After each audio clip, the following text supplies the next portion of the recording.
মা কামাখ্যা তন্ত্রমন্ত্র শক্তি চ্যানেলের পক্ষ থেকে সবাইকে সুস্বাগতম। তো সবাই কেমন আছেন? আমি ভরত মণ্ডল। বেশ কিছুদিন ভিডিও দেওয়া হচ্ছে না।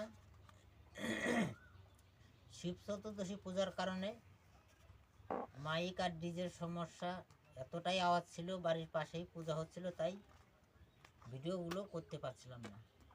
তো যাই হোক, ভিডিও লেটে আনাতে আপনাদেরই সুবিধা হয়েছে। আজকে সকল রাশির দর্পণ দেব। সকল রাশি বলতে 8টা রাশি দেখতেই পারবে, আমি যেভাবে বলবো নিয়মকরণ যদি গুছাতে পারে। রাশি তো হয় মোট 12টা, তার ভিতর যে 4টে কঠিন রাশি, এই 4টে লোক দেখতে পারবে কিনা এটা আমি শিওর দিতে পারছি না। বাকি 8 ধরনের যে রাশি আছে, 8 ধরনের রাশি লোকই দেখতে পারবে। তা আগে চলুন মন্ত্রটা বলি, তারপরে নিয়মকানুন বুঝিয়ে দেব। অনাদি আদের নাম স্মরণ করিয়া অমকের নামে দর্পণ লইলাম তুলিয়া, শক্তির দর্পণে শক্তি কত যে চিনে, লাগরে দর্পণ লাগ আদ্যা শক্তির বরে লাগ, অমকের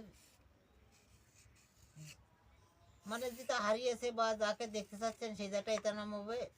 যে করেছে চুরি, যে নিয়েছে, যে আছে, যে রোগ হয়েছে এই দর্পণে তাহাকে আনিয়া দেখাও তাড়াতাড়ি, কার আজ্ঞায়? ওং দর্পণ শরীর দর্পণের কোটি কোটি আজ্ঞায়, শিগগিরই দেখাও, শিগগিরই দেখাও। মন্ত্রটা আমি আবার বলছি, মন দিয়ে শুনুন। অনাদি আদ্যের নাম স্মরণ করিয়া অমকের নামে দর্পণ লইলাম তুলিয়া, শক্তির দর্পণে শক্তি কত যে চিনে, লাগরে দর্পণ লাগ আদ্যা শক্তির বরে লাগ, অমকের যে করেছে চুরি, যে নিয়েছে, যে আছে, যে রোগ হয়েছে এই দর্পণে তাহাকে আনিয়া দেখাও তাড়াতাড়ি, কার আজ্ঞায়? ওং দর্পণ শরীর দর্পণের কোটি কোটি আজ্ঞায়, শিগগিরই দেখাও, শিগগিরই দেখাও, শিগগিরই দেখাও। এই মন্ত্রটার লাস্টে এক লাইন কেটে রাখছি, কারণ এত বড় পাওয়ারফুল দর্পণ আমি সরাসরি অনলাইনে দিতে পারছি না। এটা শুধুমাত্র আমার গ্রুপের ছেলেরাই পাবে, এবং যারা হোয়াটসঅ্যাপ গ্রুপে জয়েন হতে চান তাহলে পরে তারা অবশ্যই হোয়াটসঅ্যাপে যোগাযোগ করবেন। সীমিত পয়সায় মাসে হোয়াটসঅ্যাপ গ্রুপ চলে। এখান থেকে আমার গ্রুপে যেসব ছেলেরা আছে, গ্রুপে একবার জয়েন্ট হয়ে তাদের কাছ থেকেই বুঝতে পারবে আমার গ্রুপের মন্ত্র বা আমার মন্ত্রে কি কাজ হয়। এটা আমার মুখের কথা না, এটা গ্রুপের যেসব ছেলেরা আছে তাদের মুখ থেকে শুনেই বুঝতে পারবেন। তা চলুন নিয়মটা বলছি।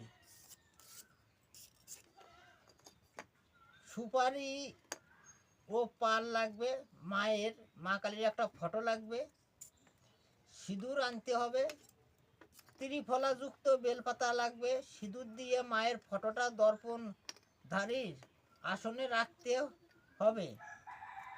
মা কালীর ফটোতে এলে মাকে বলবে, মা আপনাকে ডেকেছি কিছু জানার জন্য, আপনাকে জানতে হবে। মা রাজি হলে তবেই জিজ্ঞাসা করবেন। মা যদি হাজির হওয়ার পরে রাজি না হয় তাহলে পরে কিন্তু মায়ের কাছে কিছু জিজ্ঞাসা করবেন না। যদি জিজ্ঞাসা করেন তাহলে পরে দর্পণওয়ালার কিন্তু প্রচণ্ড ক্ষতি হয়ে যাবে।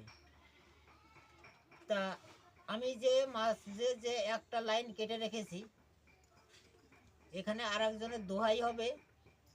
এর নিয়ম যদি নিতে হয় তাহলে পরে অবশ্যই হোয়াটসঅ্যাপ গ্রুপে জয়েন হতে হবে। অনাসুত কেউ কমেন্টে এসে উল্টোপাল্টা কমেন্ট করবেন না। যদি ভিডিওটা ভালো লাগে লাইক শেয়ার কমেন্ট করবেন, এবং চ্যানেলটি সাবস্ক্রাইব করে রাখবেন, এবং বেল আইকনটি অন রাখবেন নিত্য নতুন ভিডিওর জন্য। এবং ভিডিওটা প্রচুর পরিমাণে আত্মীয়স্বজন বন্ধুবান্ধবের মাঝে শেয়ার করে দেবেন। মা কামাখ্যা তন্ত্র মন্ত্র শক্তি চ্যানেলের পক্ষ থেকে সবাইকে নমস্কার।